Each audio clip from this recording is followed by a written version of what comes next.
In today's lunch break, a low-calorie chicken taco just in time for summer with some great sangria.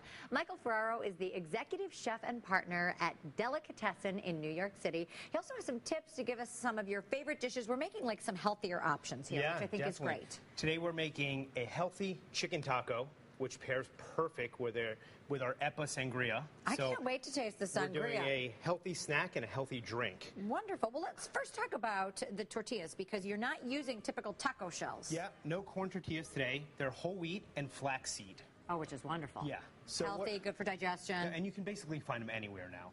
So what you do is just brush them with a little bit of olive oil. Then I have this kind of taco shell maker here. I love this contraption. Where did you get this? I got it at a restaurant supply store, but you can find them online, no problem. You can, okay. Yeah, definitely. So basically, you just oil them, you put them in 350 degrees for like 5 minutes, and then they're beautiful, crispy like this. Nice and crunchy. Yeah. And they're also fun to serve on, too. You know, you can make your platter. Well, that's what I was thinking. You could take this right to the table, and people could put them on. So I'm going to walk you through the steps of the chicken, okay? So here I have some olive oil, just in a saute pan. Okay, I'm going to turn this up a little bit. So I just have boneless, skinless chicken breast. And you diced it real small. Yeah.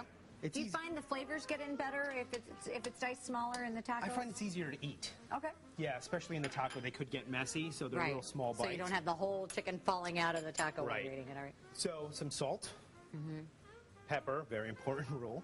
Here I have some chipotle powder, which is going to give us a little bit of spice and some smokiness. A little kick. Okay. And then a little bit of onions. Okay. So basically, we want to get not too much color, but a little bit of caramelization. You don't want to put it in too hot because you don't want to burn the chipotle powder. Right. Okay. Okay. So really, you're not stirring that around then. You're waiting. No, we're gonna let this go here. Okay. And then once it starts to get some color, we'll come back to it, stir it around a little bit. Perfect. Go over our garnish that we've made. Here I have some charred corn.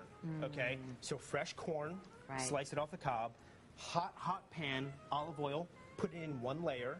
Let it char. You develop a nice sweetness. And again, it pairs so well with the superfruits that are in the sangria. Oh, right. So the sweetness, they just really complement each other. So you're cutting this off raw and then cooking it in the pan, as opposed to cooking before and cutting it. And then, we get a nice charness, and then we caramelize that sugar. Then the last second, I deglaze with a little bit of vinegar and a pinch of sugar.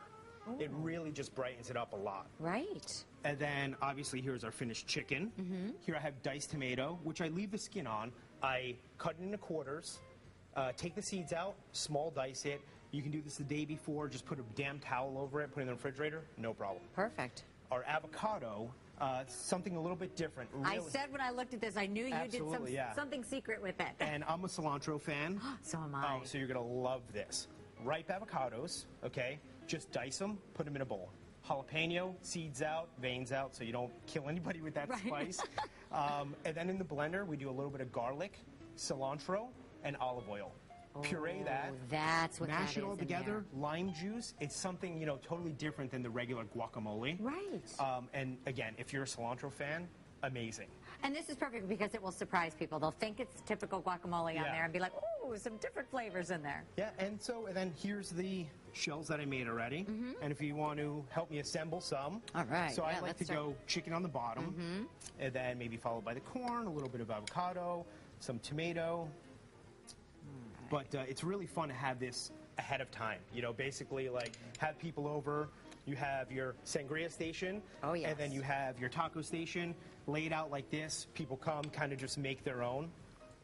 And that's what's so fun. It's more interactive, I think, and then everyone gets what they want on it as well, which is perfect. The prep work is already done. I'm kind of making a mess here. Oh, it's all right. See, the good thing about it, your little contraption, is that it catches it. And then you can just pick them out and kind of brush it off, and you're all good. All right, there we go. Perfect. That looks perfect. And here we have our finished product. Oh, it looks delicious. And again, our Eppa Sangria. It's made with organic grapes, super fruits, so it's healthy. And I'll tell you what, I love this product. I mean, and here in Chicago, I was going to ask you about that because bottled sangria sometimes can be a little sweet. Totally understand. Right. I taste it. I'm like, this is amazing. Actually, I was here in Chicago. I see it all over.